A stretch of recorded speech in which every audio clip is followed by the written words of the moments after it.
there's a lot of neutral Northerners who suddenly went, whoa, that is a violation of my civil liberties if I've ever seen one. Right. And it did this beautiful thing where it connected the complete trouncing of freedoms and rights that afflicted enslaved individuals at this time and married them to the suppression of civil rights of white Northerners. That would remain married together until the end of the Civil War. This idea that, oh, our rights are not being taken away.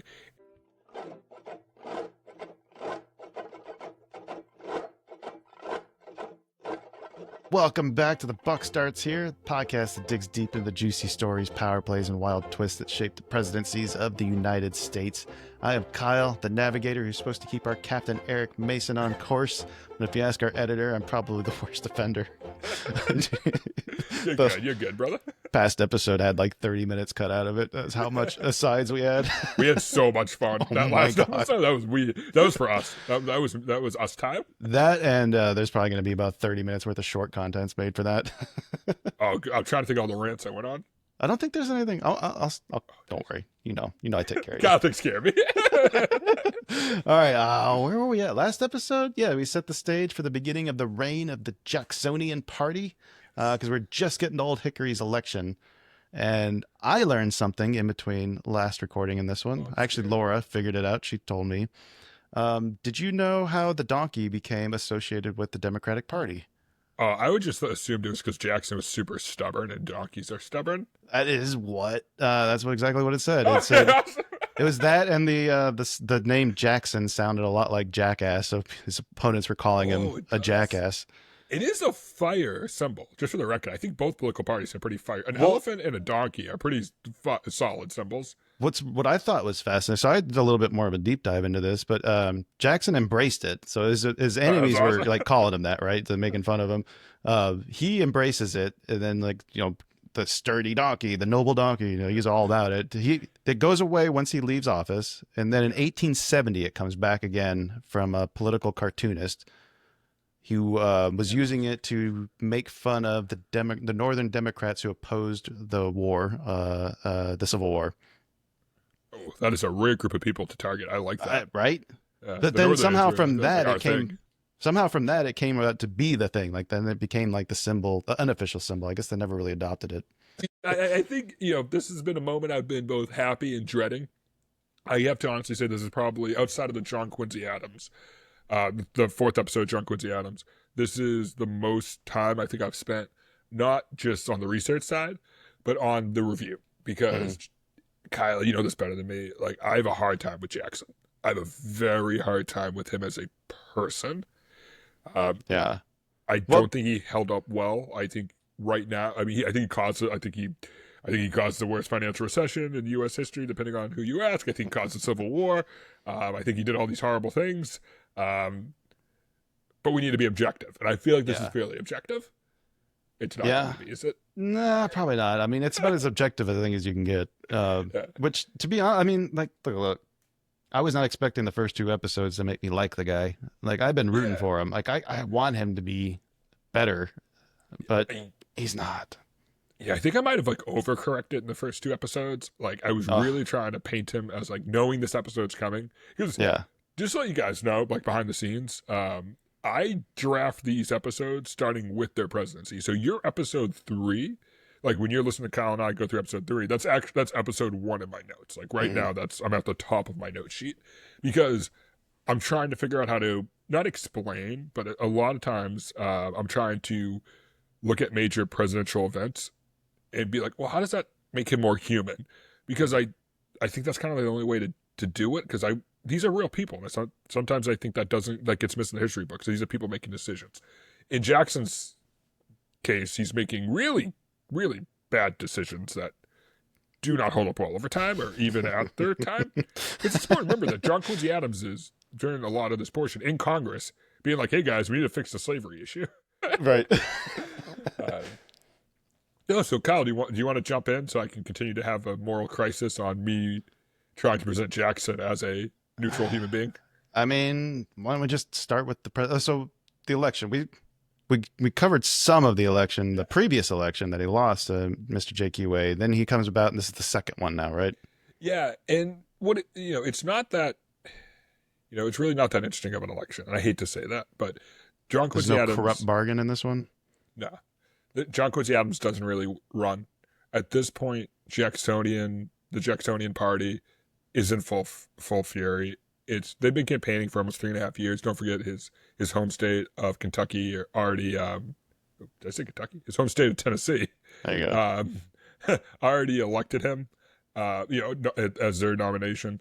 It was kind of I don't want to say preordained, but the momentum was already there. Yeah. You have a president running who didn't really have a political party. Was John Quincy Adams a Democratic Republican? Was he a National Republican? Whigs hadn't really arrived on scene. The people who would form the Whig Party were already active. Don't get me wrong, right?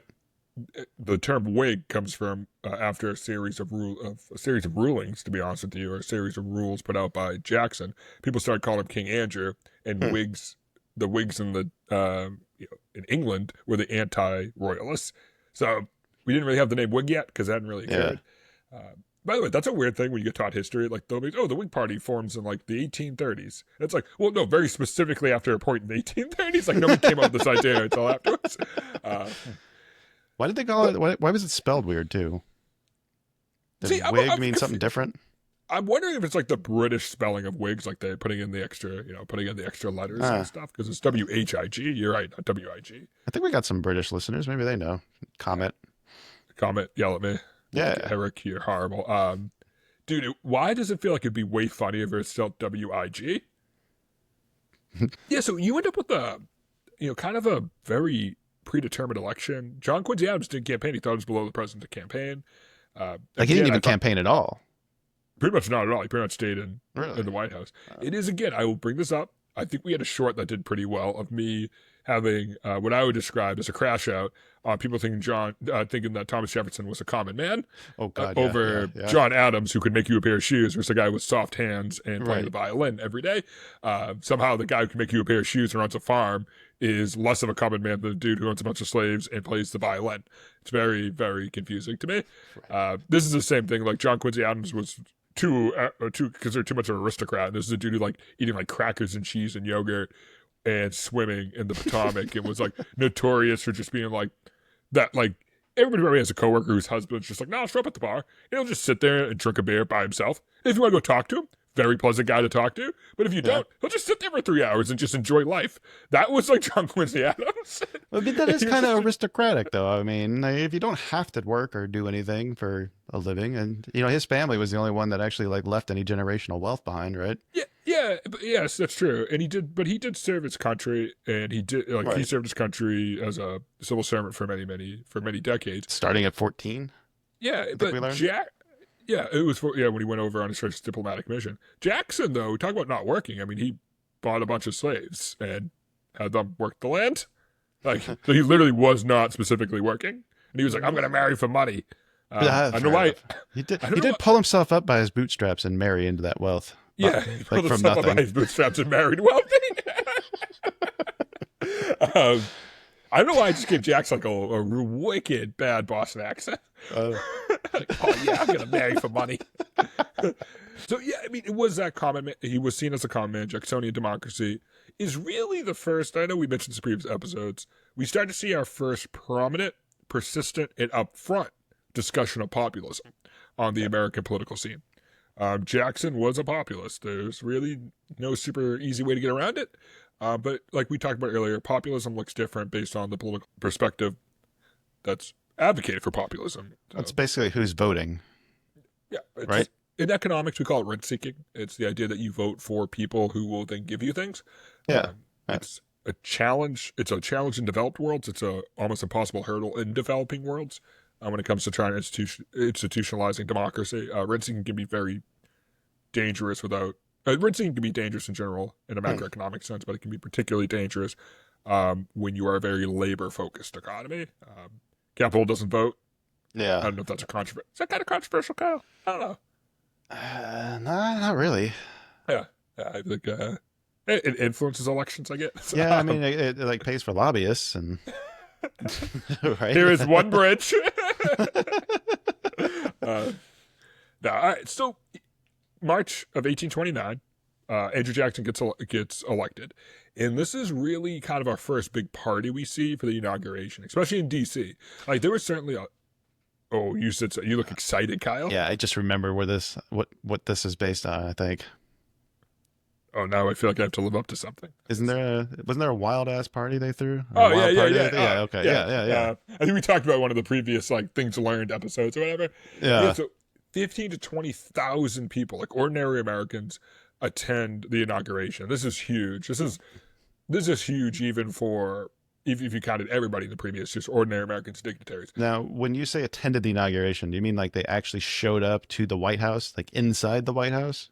Or just on grounds? So the way one of the authors I used for this, well, a couple of the authors I used for this, but specific to a lot of the the Jackson archives, that 15 to 20,000 number based on the newspapers that came out of it. But by the way, there's a bunch of newspapers that have that number. Sometimes you see 12 to 18,000, 15 to 20.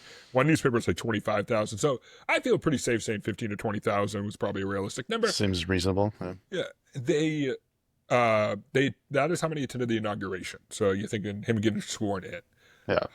How many made it back to the party at the White House? That's a little different. So it became incredibly rowdy. They had to, it's not true, but there's an old, one of the newspapers wrote they had to throw whiskey out the windows to get people to leave. I heard that. Yeah. Yeah.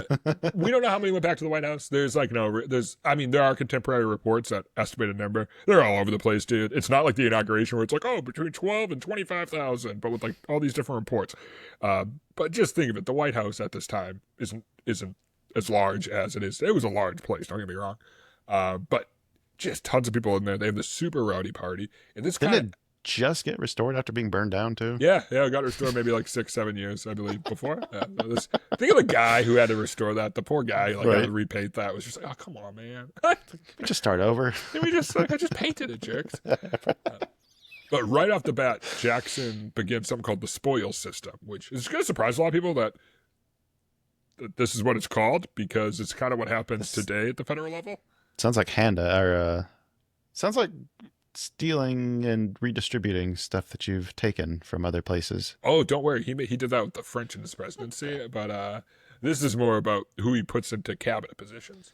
I see. So he comes in there and he replaces all these entrenched office holders with his loyal supporters, and what he referred to as rotation in office. And he takes all his allies to help him get elected. Remember, this was a 3-year campaign. He made a lot of allies and probably a lot of promises. That's speculatory. Everybody thought it was speculatory, that comment, over that time period. And so he rewards them. Specifically, the big one was Martin Van Buren was named Secretary of State. John Eaton was named Secretary of War. We'll come back to Mr. Eaton in a couple of years. And he insists that this purge is needed to reform the corrupt bureaucracy and make government more responsive to the people. And this is 1830s. This is 1830. This is mid-ish 1829. And the press has a field day with this, even though Jackson enjoys a lot of popular support. It's the press that names this the spoils system, and basically saying you're giving people who helped you get elected jobs in your administration. And now a lot of Americans would say, like, wait, isn't that how it works? That's like kind of like status quo these days, isn't it? Yeah. So this is actually where that starts. Before, it was seen as kind of weird to appoint people who weren't absolute experts. And in fairness to Jackson, and I do want to say in fairness to Jackson, John C. Calhoun stayed on as vice president. So the same vice president John Quincy Adams was under him. Yeah. So at this point, John C. Calhoun has been, in and around the vice presidency for, a long time, and they will have a falling out later. John C. Calhoun and Andrew Jackson. It's not as part of the spoiled system, and John C. Calhoun resigns intentionally, and voluntarily to go become the senator of his home state. So, again, to be fair to Jackson, the spoiled system definitely occurred. I don't think there's any major historian that doesn't see this as the spoiled system. But it wasn't as wide. It was widespread, but it wasn't as holistic. I mean, when you're not even replacing your vice president, something has to be said for that. And I think in a fair shake to Jackson, that should be acknowledged. He didn't wipe out the entire cabinet. He didn't wipe out the entire bureaucracy. He didn't clear out the Fed. We don't have a Fed at this point. Oh, he tried. Oh, the Central. He did have that's right. Okay. He danced around with the Treasury, Mr. Secretary Duane. Well, we'll get to that. All right. So he enters office, and he's this common man that everybody keeps calling him. Which again, I don't know how you get that image. Like, you well, he started out as slaves. I guess when you start out as an orphan, like that's once you're a common man, I guess you're always a common man. I think that's the way it works with prestige in this country. Yeah, that's a good point. All right, so what did Jackson set out to do as the common man, right? He believed in a very frugal government. That's a word that if you read a lot about Jackson, I'm sure Jackson's really popular. So I'm kind of excited to see kind of some of the emails and stuff we get. Just yelling at me for my takes on Jackson, which is fair. It's absolutely fair to yell at me. Don't yell at Kyle. Kyle's a good man trying to control a wildfire, and he should not be yelled at. No, Eric, you can yell at me. It's fine. But so what were like his policies? And you know, Kyle, this is kind of funny. When I first started this research, I was like, I know broadly at the 30,000 foot level what Jackson's policy was. But I sat down and I was like, I don't know if I could tell you in deep detail his specific platform. I know what he did. Like, I have the retrospective history view of it. But I was like, I bet it'd be cool to figure out, like, what was he campaigning on? Yeah. Like, his campaign just can't be, I don't like John Quincy Adams. Actually, if you look historically throughout the history of the United States, you very rarely win by just not liking the other person. Really? Oh, yeah. It's like, feels like all politics is. Oh, you can just not like the other person, but very rarely set a platform to get people to go and vote for you. Gotcha. His whole thing was he just wanted to get rid of the federal debt. He wanted to eliminate the national debt. He didn't want federal involvement in projects. He didn't want, he obviously a lot of that to do with the Native American tribes. I think he has a very, again, I'm trying to be objective, but a very bad history with Native American tribes, especially ones in Spanish-held territories. So this is actually very interesting that you bring that up again, because I was curious, growing up in Appalachia where he did, and Waxhaw, I think is what we... Waxhaw, yeah. Like, he had a lot of interactions with like the Cherokees and other Native American tribes out there. You'd think he would have had a much better relationship with them. Or is it just he liked them and didn't like the other ones? Oh, this gets really dark, and Kyle, talk about a beautiful segue. Guys, I swear Kyle does not get to see these notes at a time. Kyle, my next sentence was going to be, he basically gets into office. He had talked about dealing with the indigenous nations problem. I don't know what term he used. You read different, like, historians, I'll use a different term, but, like, it depends when they were written. But I'm going to use the term indigenous nation. Like, that was kind of the broad stroke that he has. But he had this idea of there was this indigenous nation problem. When I first read that, I was like, oh yeah, it's just because he did like Native Americans and he's blah, blah, blah. I kind of got like the pop history view, but I was like, do what? I want to give him a fair shake. Let me dive a little bit into this. So he viewed removing, I'm going to quote it directly from the notes just because I wrote it down, but basically he viewed this as a necessity, the movement of indigenous nations, necessary to advance white settlement and this is where it gets interesting, paternalistically to shield Native people from extinction. He believed that as white settlement would advance into Native Americanly held territory, into indigenous people, indigenous nations and their people's land, that it would inevitably lead to conflict, that inevitably would lead to the eradication of Native people in that area. So he viewed moving them, and over the course of his presidency, as we talk about it, trying to move them into the indigenous lands that he in Missouri and further out west. He's not wrong, but he's also the ones who they send to eradicate them when they have problems with the settlers. So he's also the problem. If you just stopped eradicating them, then maybe you could work something else out. And I think we have a better understanding of Jackson's view on slavery. I think in a similar sense that applies to Native people, where with Native people, he viewed this as this persistent conflict, that conflict was a natural state. That's how he viewed slavery. That's what makes his stance on slavery, we talked in previous episodes, very strange compared to Jefferson, Monroe, or I should say Jefferson and Madison, and especially Monroe, that he viewed this as this is a natural order. I think he viewed that with indigenous nations, that the natural order is you're going to have these white settlements advance, and that is the natural order, and these groups will become extinct because that's the natural order. It's a wild to view me. Of it. It's wild to me how much how often the justification seems to be that they're trying to protect the people that they're murdering. Yeah. I mean, and that's paternalism. That's why there's so much problems with paternalism. That's what makes that's what makes James Monroe one of my favorite episodes we've done so far. Right. Because James Monroe has that weird view where he's like, he viewed them, because he grew up as like middle-class guy whose family had a couple slaves. That's why he was such a supporter of the American colonial society, because he was like, he viewed them as intellectually equal to him. But he just was like, oh my God, this culture is never going to be able to collide with ours, because like, how do you take a bunch of people who used to be slaves and then set them free within a nation? Like, that's going to only lead to bad things. And so he's like, we'll build a country somewhere else and let them go to it. And I'm not saying that's either, right. But right? That didn't work either. And I'm not saying that's right, but at least on the Monroe side, you could see him trying to like, oh my God, how do I suss this out? Jackson didn't have any of that. Jackson was just straight paternalistic.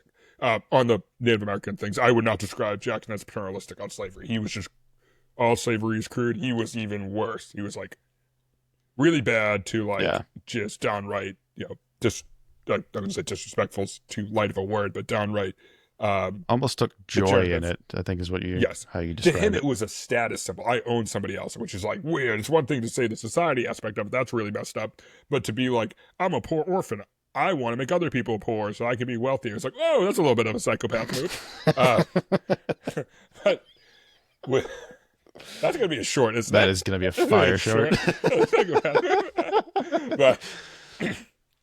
But with Native Americans, and it's important to remember that Andrew Jackson had an adopted Native American son that he raised. Some historians... Did we talk about that? Because I don't remember hearing that. We talked about it a little bit last episode, he...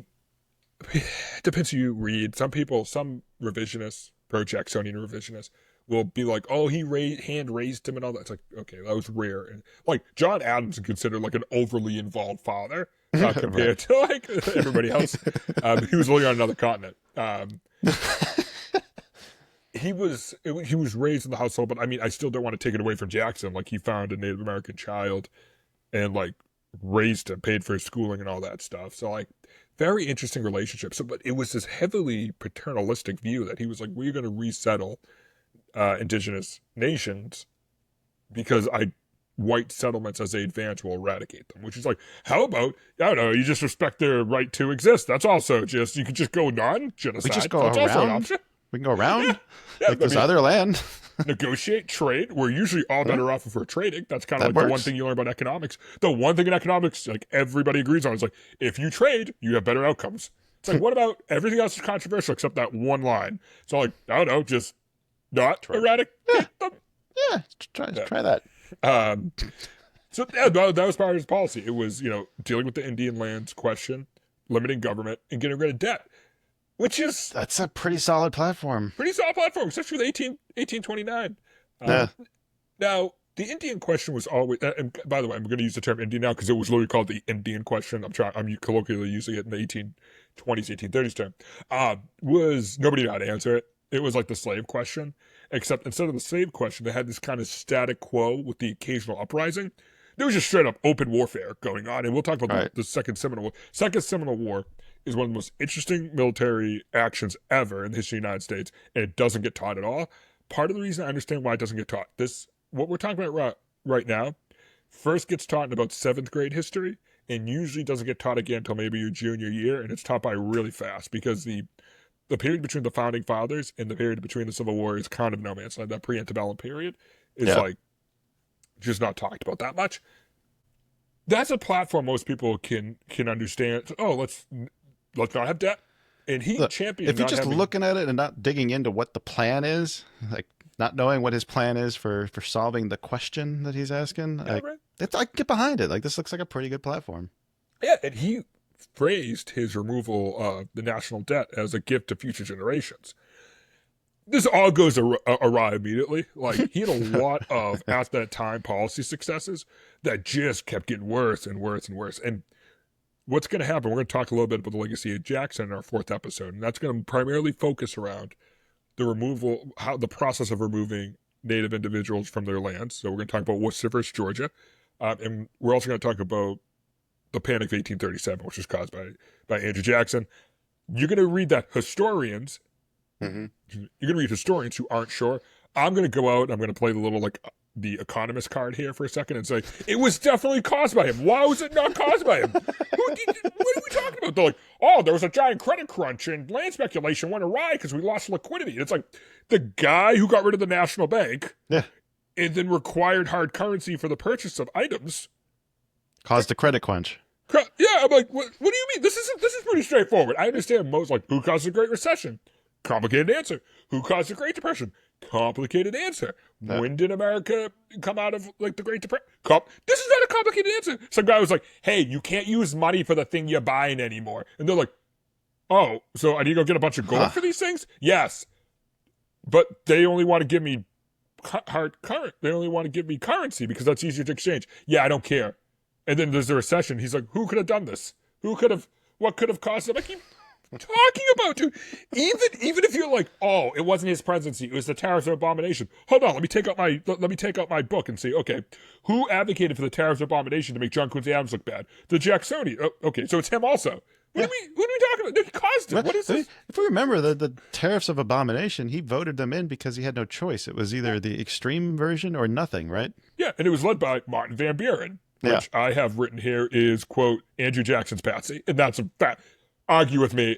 Martin Van Buren was not a person. He was a puppet that was orchestrated by Andrew Jackson. I just refuse to believe that. Just everything I read about Martin Van Buren is like, you're just Andrew Jackson, but like not as charismatic and kind of less tough. All right.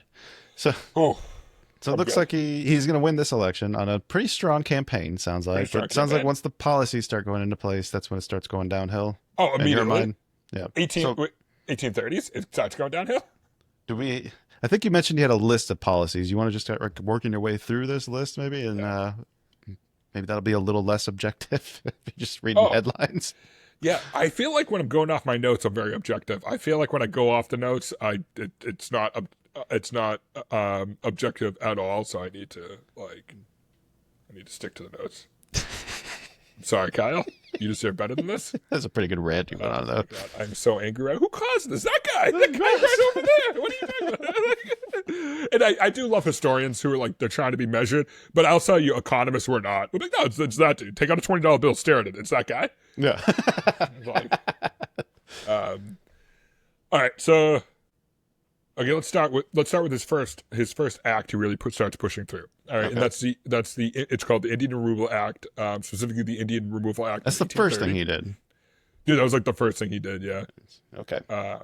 He like gives a message to Congress, his State of the Union he gave in like December of 1829, and he outlined his entire policy positions, which is federal funds should only go to national improvements, not individual states.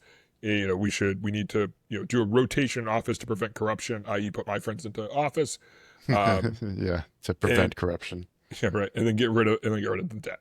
So, normally you think you'd lead off with, let's get rid of the debt. But he's like, no, let's get rid of the Indians first. Yeah. I was like, oh, okay. Wild move first, but all right. Gift to future generations. Yeah, right. Yeah. So you have the Indian Removal Act of 1830. And Congress passes it. Now he has control over Congress at this time, and he signs it, and it authorizes the president to negotiate I want to phrase this right because it gets a little weird how it's worded. He has the right to negotiate the exchange of Native American lands in the southeast for new lands west of the Mississippi. That's also west of the Mississippi. So he gets up there, and it was very specific that he had to negotiate. He couldn't just kick them off their land.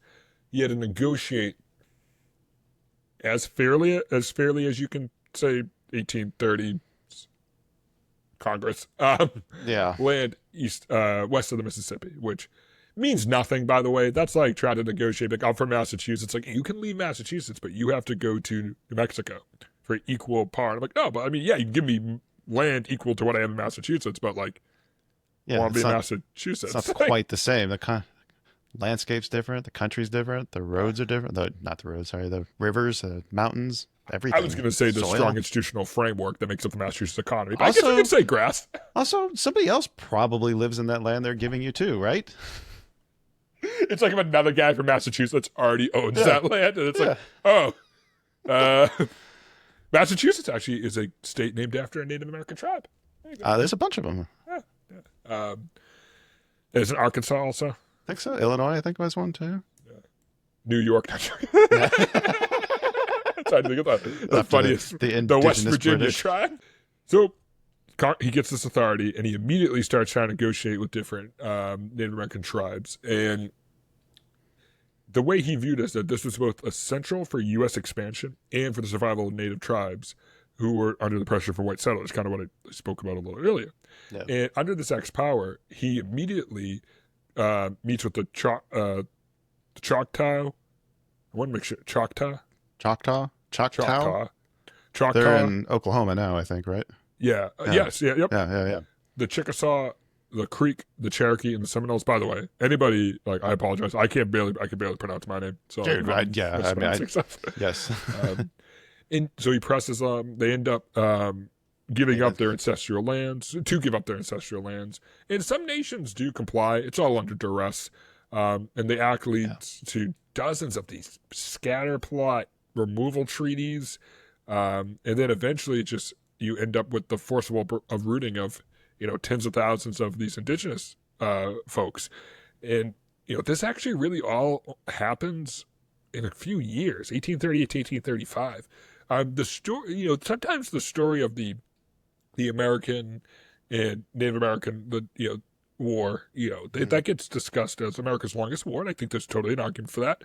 And it's this discussion of this huge time period, right? Like the 1830s, 1820s, to the 1890s, 1880s, depending on who you ask. I think sometimes we think it's a homogenous event over the same thing going, and it's not. And this is one of the most traumatic actions in that time period, because over those 3 years, 1835 to 1838, the Cherokee, very famously during the Trail of Tears, infamously during the Trail of Tears, was a direct outcome of Jackson's policies here. Yeah. And there was no equitable exchange. Do I think Jackson believed he was being equitable? I actually do think he believed he was being equitable.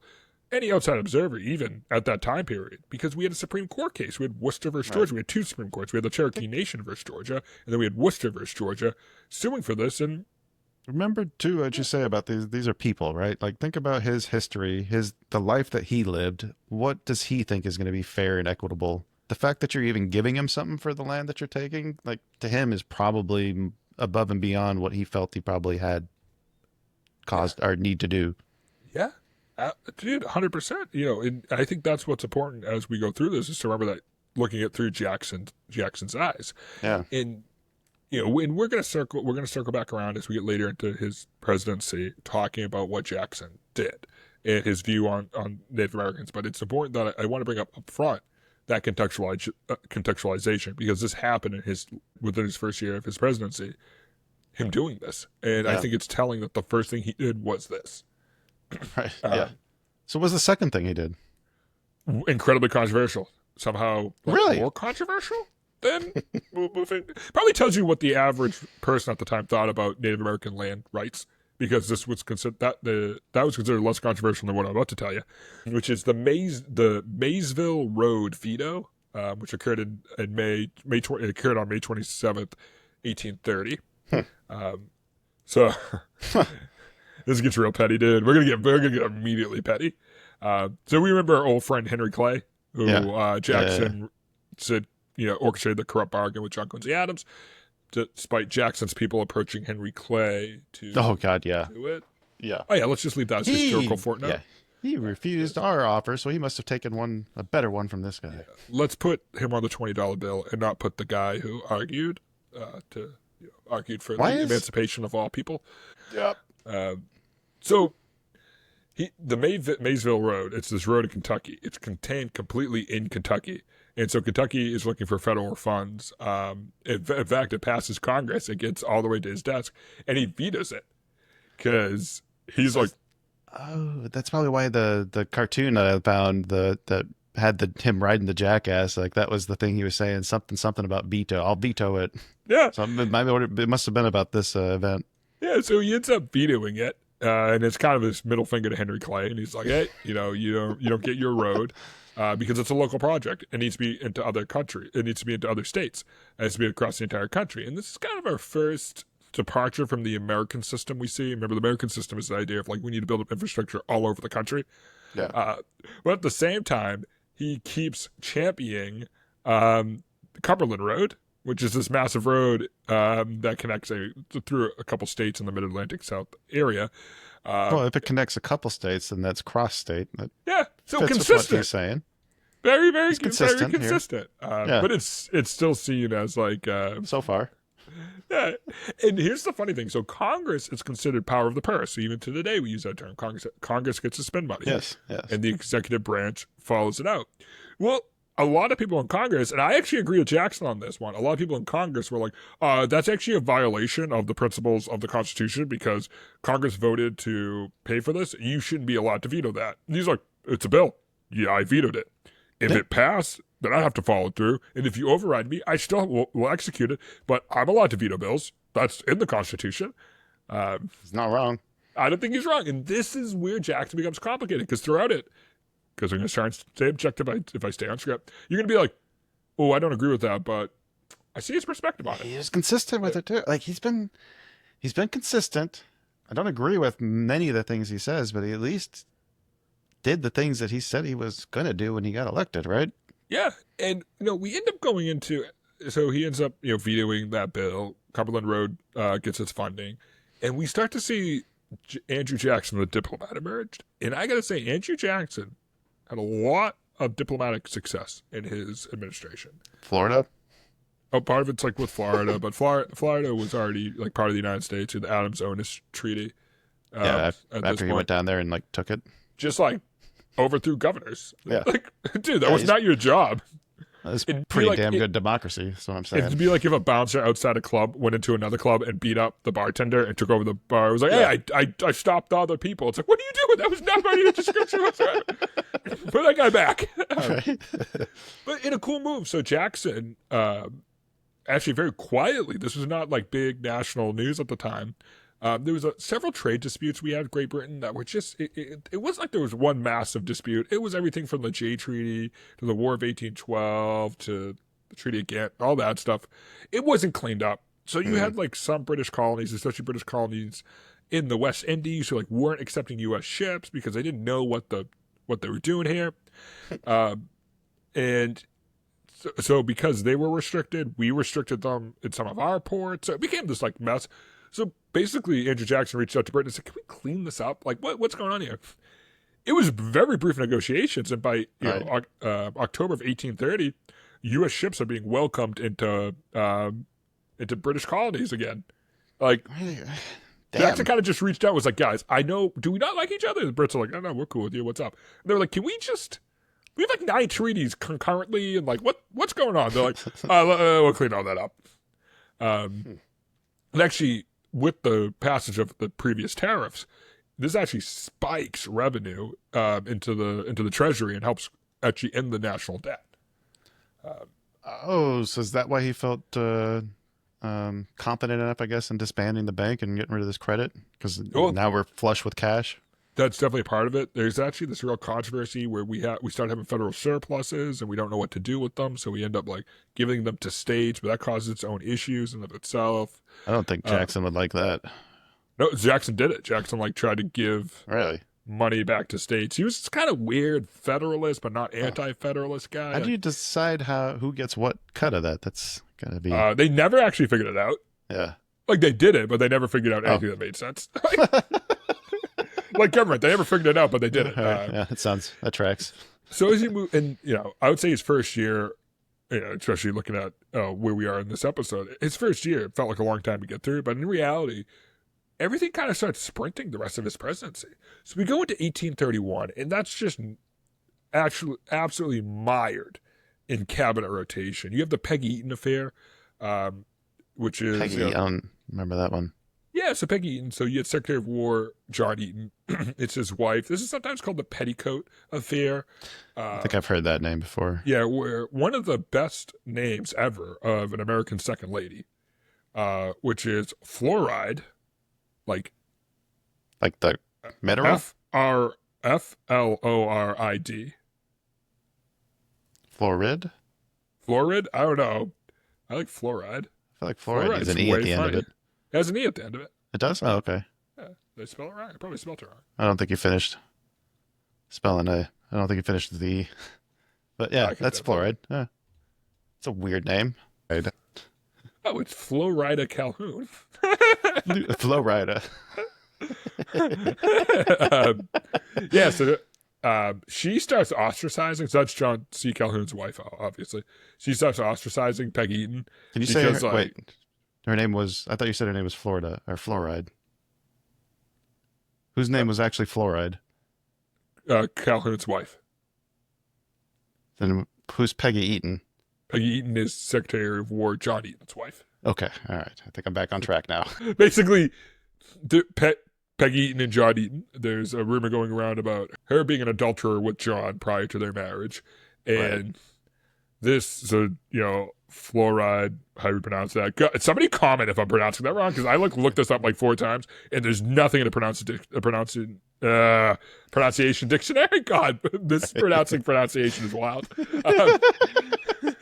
So it ends up being this big controversy because the political elite women are not letting Peggy Eaton into these different events. And at this time, I don't want to make it sound like that's childish. I mean, that is literally a lot of these. That was their kind of their civic responsibility during this time period, was that they were supposed to be part of these festive groups that would host different parties and stuff like that. So for Peggy Eaton to be removed from that was considered a big slight. Whether or not you think they should have been doing that, it was still a slight. I wouldn't make it sound like it was. I don't want to be dismissive of it. So Jackson heavily sides with Peggy Eaton and John Eaton because he remembers his late wife Rachel going through all this slander and all this horrible stuff. Oh, and he starts going after all these prominent women, basically calling them gossipers, and they're fanning the flames, and they should be ashamed of themselves. Is he doing this as president? As president. This is 1831, so he's the president. Right. He gets so aggressive that it basically paralyzes a lot of the official business in the White House and in the executive branch, and he poisons a lot of the relationships with the administration to the point where by the spring of 1831, Jackson forces a reorganization.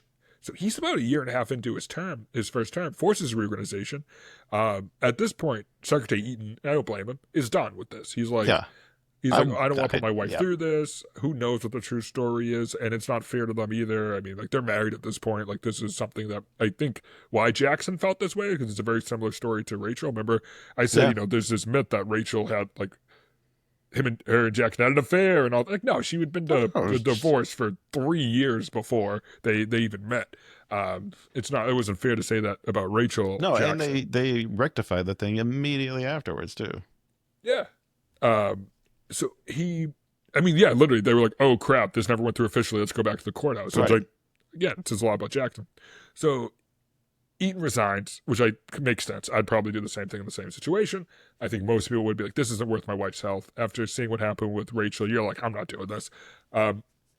This is to the point where Andrew Jackson's puppet, Martin Van Buren, Secretary of State Martin Van Buren, voluntarily resigns so that they can just do a full reset. And one by one, nearly all the cabinet secretaries are replaced by the end of June of 1831. A full reset. Cabinet. And that is where the term kitchen cabinet comes in. Because during this time period, Jackson relied on all these informal advisors to make his way through here. And Martin Van Buren would eventually become vice president during the next election, in the election of 1832. But isn't that amazing? He was willing to burn down his entire cabinet, and did burn down his entire cabinet because how fiercely he wanted to defend Peggy Eaton. Not John Eaton. This was not, I want to be clear. This was not him defending his Secretary of War. This was him defending his Secretary of War's wife. Get behind that one. Get behind that. There's a lot of personal things Jackson does that you like him, and a lot of policy side stuff where you don't like him. Yes. I think that's pretty well described. Yeah, so simultaneously during this, we have something called the nullification theory emerge, and basically it all begins. John C. Calhoun, who's his vice president, back in 1818, penned a lot of these anonymous letters that were basically advocating to censure Jackson for his unauthorized invasion of Spanish Florida. Jackson finds out those are written by Calhoun. He starts getting, it's a personal rift. They end up having these very heated letters. Anybody go back and read them. They're kind of nuts. To think of vice president and president writing these horrible letters to one another. Jackson blows up. He's a very angry guy in these letters. Eventually, you actually see John C. Calhoun resigns, becomes the senator to South Carolina. During this process, he had anonymously authored. This is 1828, so this is he's still vice president under Adams. He writes this thing called South Carolina Exposition and Protest, basically outlining the legal case for states to be able to nullify federal law.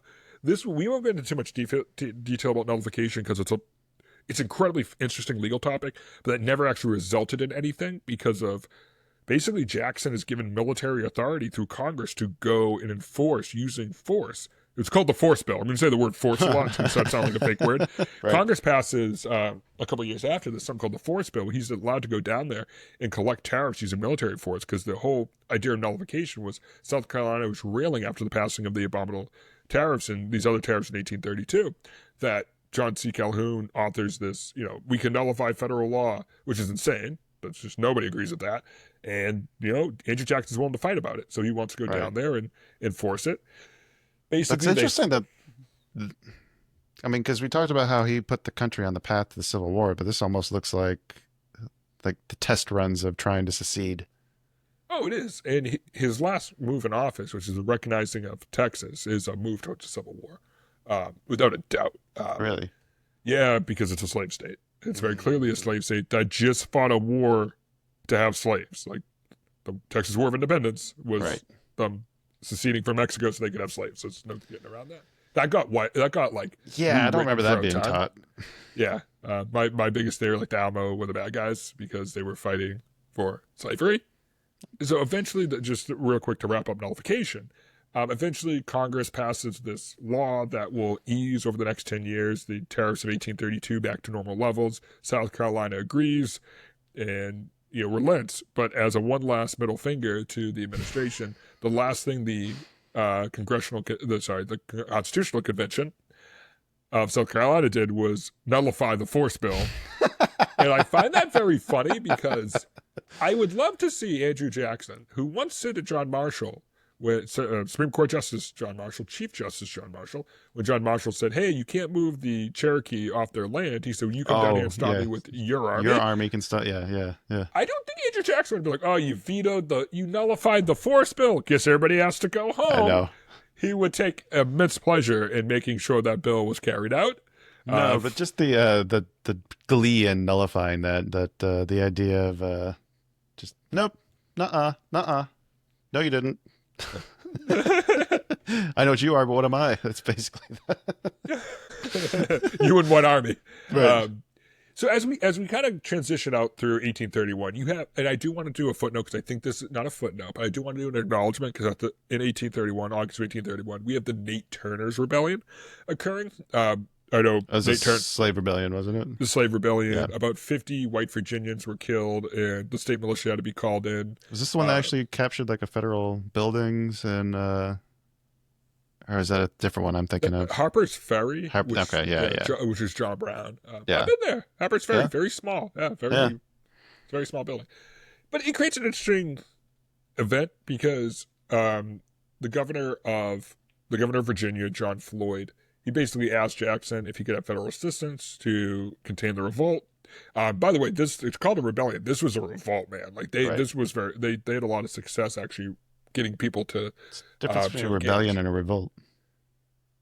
I mean, they both ended in failure. Usually a rebellion's smaller. I mean, colloquially, a rebellion's smaller, or a revolt's usually organized. Gotcha. So he calls in, so the U.S. Army actually comes down there, and this was very controversial because he had to use the Militia Act of 1795 to go in there and basically crush the revolt. And a lot of people had this like, is that what the Militia Act's for? Right. Like, is that what that feels like? That's not what the Militia Act's like. It's supposed to raise militia to shoot Americans. Yeah, the Militia Act was more like, no, that gives you the ability to raise a militia, not the U.S. Army, the standing army, to go do stuff. That's right.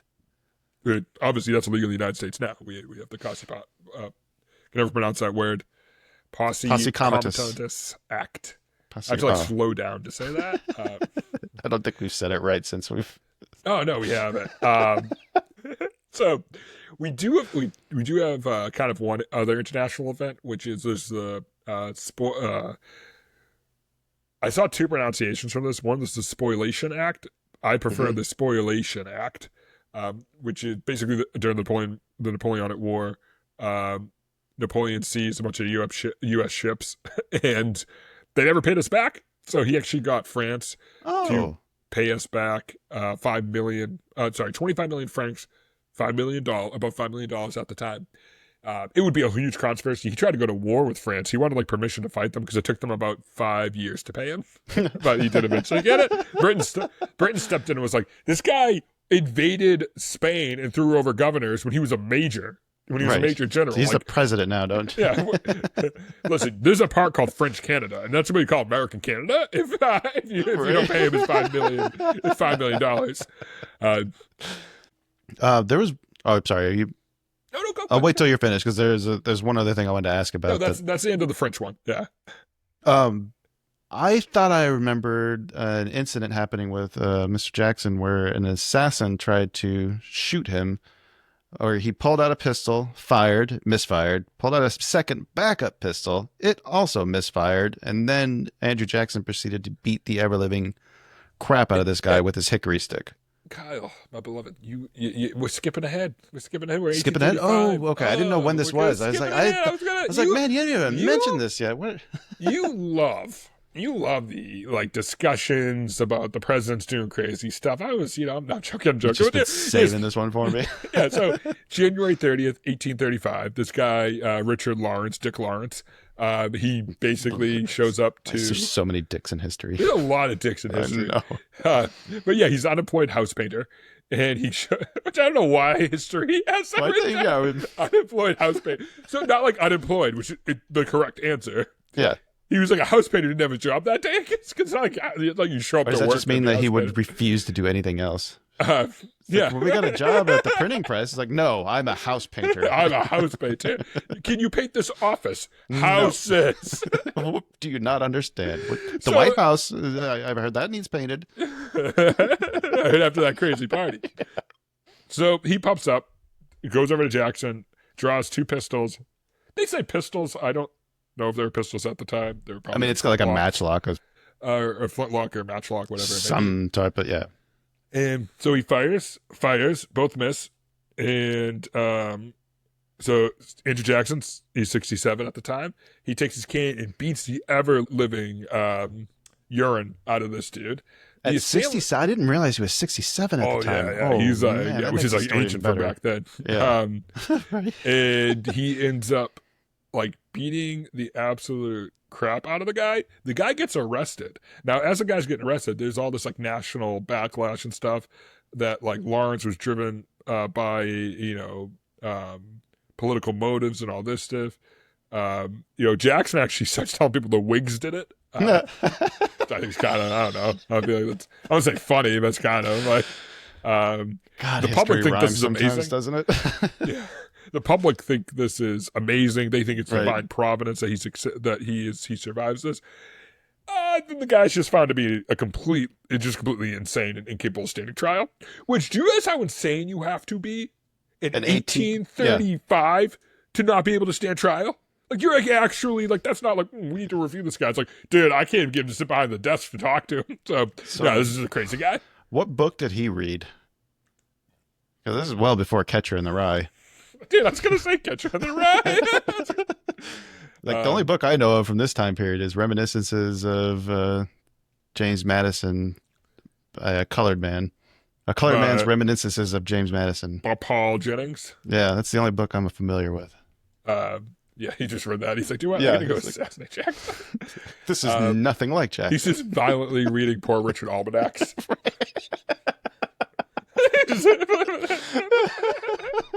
Wait a minute. Where's Jackson today? Right? So Dick Lawrence. I was going to get to that. Man, I was looking at the end. I thought you were wrapping up. I'm sorry. I keep cutting. I have like a speed run I want to do. If that's cool with you. Yeah, go for it. All right. So A lot of this stuff we're going to talk about in the 4th episode. So that's the only reason that we're kind of speeding through it, but just to give you chronological order. Immediately after we have the Peg Eaton affair and all that stuff, we go into him vetoing the second bank rechartering, right? And that's in July 10th, 1832. Causes this huge distortion and destabilization of the central bank market. I thought it was already established. How do you veto something that's already been passed? There's 20-year charters. Oh, so gotcha. If you remember, James Yeah. Madison signed the second one. Yeah. He ends up withdrawing all this money and putting them into what he called pet banks, which are small state banks. So there's no centralized liquidity management of any of this. And again, we're going to cover this in next week's episode when we start talking about, you know, the Panic of 1837. We're gonna run up to it. I don't want to harp too much on. I think it's important to talk about his battle with Nicholas Biddle, but we're going to get into a little more. It's going to be an economist being able to talk about a crisis, so I don't want to curtail myself. But, you know, this is the only episode you're listening to and on it. It's a fight with Nicholas Biddle. It's called the Bank Wars. Jackson's veto wasn't able to be overridden by Congress, which means it kind of turned into, he basically killed the National Bank. Kills the National Bank. This would have horrible repercussions. It would destroy monetary policy, and it was all. I wonder if maybe this led to a recession. I'm so angry about that. But we're gonna have to. That episode's gonna be bad. No, contemporary to this, we have the Black Hawk Wars going on. These are the first, what a lot of historians would say, the first Native American frontier wars, and that's in 1832. They're very bloody. They're very bloody for a war of that time period. You're talking about, you know, you had a leader called Black Hawk. By the way, the leader was called Black Hawk for some reason. Like, people like say Black Hawk Tribe. I see that. I've cited it like 5 times, and I'm like, no, Black Hawk was a person. It was that's the Chicago Blackhawks is named after. That's the picture of him on their logo. Yeah, right?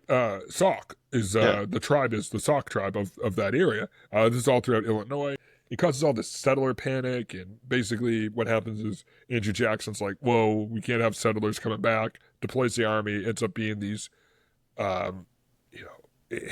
it's the U.S. Army basically goes in there and wipes out the militia and ends up wiping out a bunch of civilians too, including women and children. It was horrible. It's definitely one of the, the whole Native American frontier war is a black eye for many reasons. It's also something clouded in nuance and stuff like that I feel sometimes needs to get discussed more thoroughly. Also was a victim of a lot of revisionist history. A lot. And I think a lot in bad and good ways sometimes. Not bad and good ways, but in like both sides write revisionist history. Yes. Something interesting though, a lot of historians agree that Jackson didn't like order these massacres. He basically sent the U.S. military out there to be like, hey, make sure people can not get attacked in their homes. Because that was happening. Basically, you had 1,000 of these troops, the Sauk and the Fox people. Were they officers that he put in position who also watched him butcher the Seminoles when he was down there last time? No, these officers went way too. Okay. They would have all been retired by then. All right. Yeah. That was something I looked into. He set a bit of a standard that maybe they were trying to live up to. They were probably trying to go get more land for the president and run up to Canada. Yeah. So they basically were told, go out there, protect the frontiers, and they started these cross Mississippi attacks because the settlers were getting attacked by these 1,000 troops. Yeah. The 1,000 Sauk and Fox were going across Mississippi, and they were attempting to reclaim through force their ancestral lands. The U.S. Army's like, well, you're just attacking civilians, so we're going to go after you. And then tit for tat never really ends up with anybody being okay. Nope. And this culminates in Jackson's re-election in November of 1832. He got 219 electoral college votes. Jeez. Yeah, dude. Henry Clay came in second place with 49. Huh. We did see our first Whig candidate. Poor Clay. Kind of pop up. Dude. Always the vice president, never the president. We at this time, as we mentioned earlier, we have the nullification acts that we discussed. That kind of dominates most of the early part of his second term. I told the nullification story all as one because I feel like if I just kept going back to nullification, I think people think more would have happened when in reality, like it was one thing happened. It was like one thing. the force bill got passed, and Jackson was like, I'm going to enforce this. Now something cool. This is really cool. We see the first Asian American trade. Really? Yeah, it's not notable. It's not a lot. It's nothing that's like redefining. But Thailand, Siam at the time, and Muscat, or what's now Oman, both signed trade deals with the United States in 1830. It was like around 1833 they started, but it concluded in 1836. And now American merchants were selling in what would be the Middle East and in Southeast Asia. When did we start establishing ports on the West Coast? There's definitely some ports at this time. This is 1833, so you are starting to see some movement in California. We're not the gold rush area yet, but no, there was so we're traveling. I'm just thinking, like, man, that's going to be huge for whatever port towns are already out there. And again, it's not like there's not that much to it. Like, it's interesting. If that's something that interests you, it's interesting. I hope I never sound dismissive if I say, like, oh, well, this story is a little more interesting than the other one. But no, I thought that was interesting. Yeah. I'm like, oh, that's the first time we had international trade with Asia. And who would have guessed? That's a good pub trivia question. Who would have thought Jackson would be the one to open up trade with Asia? Yeah. Yeah. To initiate. Ironic that, the start of the executive expansion occurred under Jackson starting trade with Asia, and it ended under Nixon, who started trade with China. That's kind of a weird one. By this point, we see, Kyle, you made a joke earlier about it, so but we start seeing the removing of federal deposits from the central bank. And basically Jackson was like, calls up his Secretary of Treasury, and he's like, hey, can you remove these deposits? And that guy's name was Lewis McLean. He was like, no, I'm not removing deposits from a federal bank, putting them in state banks just because you like them. So he was like, well, you're going to go to the State Department. Doesn't fire him outright, puts him in the State Department. And then Jackson appoints this guy, William Duane, and is like, yo, Bill, can you do this? And Bill's like, yeah, sure. And then Bill starts doing it. He's like, actually, I think this is illegal, or actually, he goes, I think it's illegal and kind of dumb. And he goes, dude, he literally wrote, unwise is how he described it, which is dumb for that time period. Yeah. So then he fires him and he actually straight up fired him.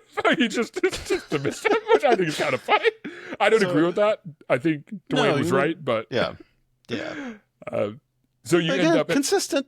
Hey, consistent. So then he eventually appoints his Attorney General Roger Daney as the acting treasurer, and he eventually he does it.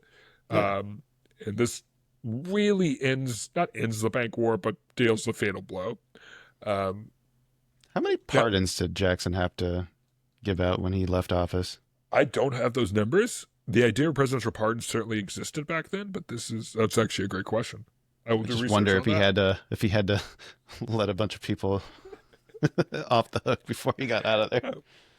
And as we start hitting the close of Andrew Jackson's presidency, we actually come to a moment that would enrage Jackson the rest of his life. So after all he's doing, where it comes to removing funds from the bank and pushing some, I don't want to say as if the Black Hawk War wasn't, I don't want to say popular, but wasn't considered overly an overreach of executive power.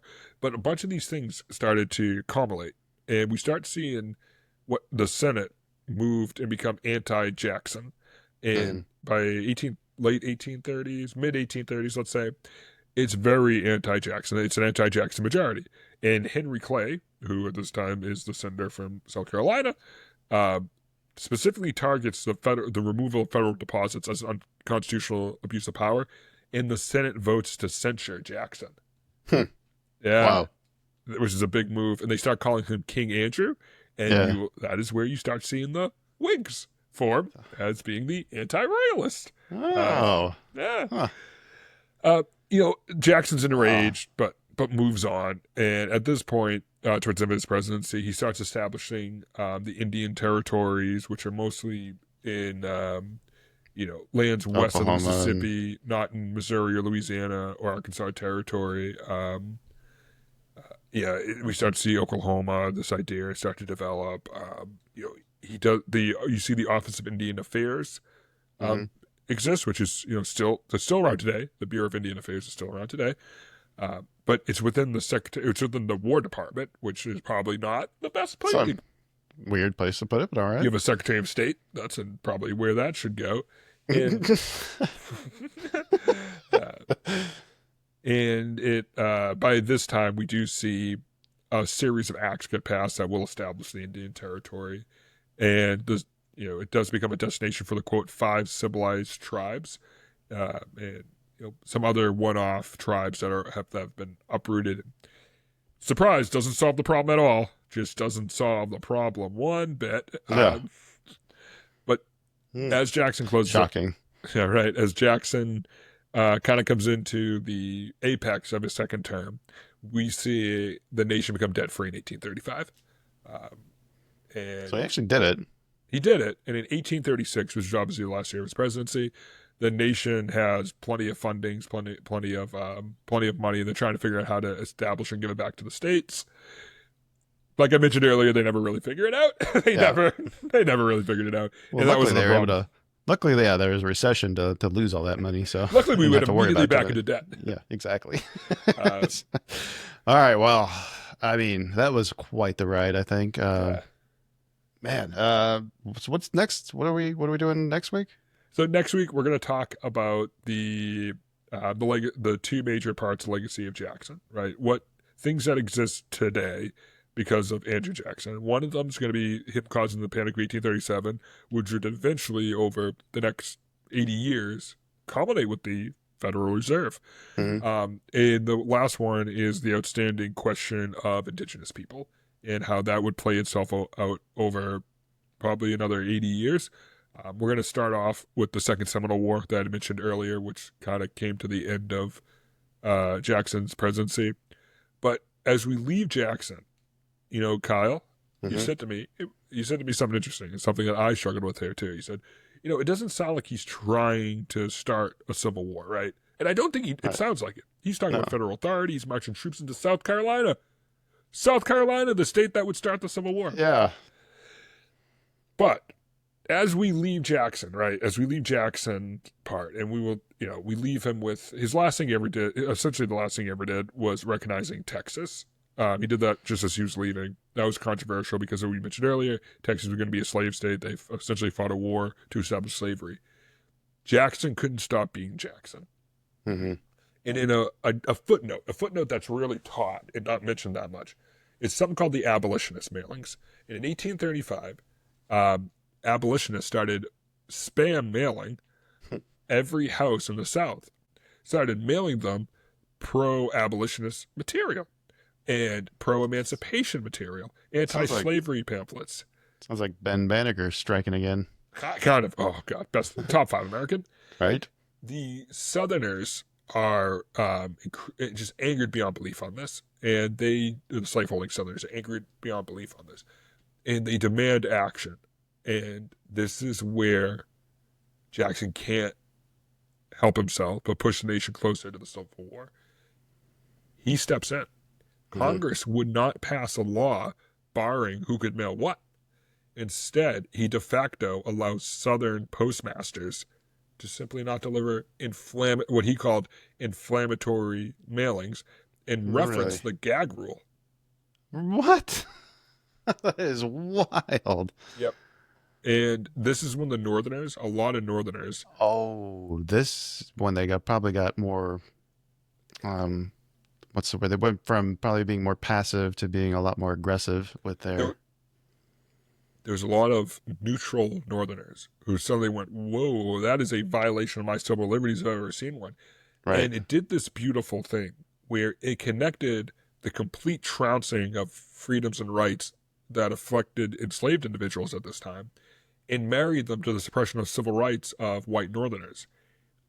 That would remain married together until the end of the Civil War. This idea that, our rights are not being taken away.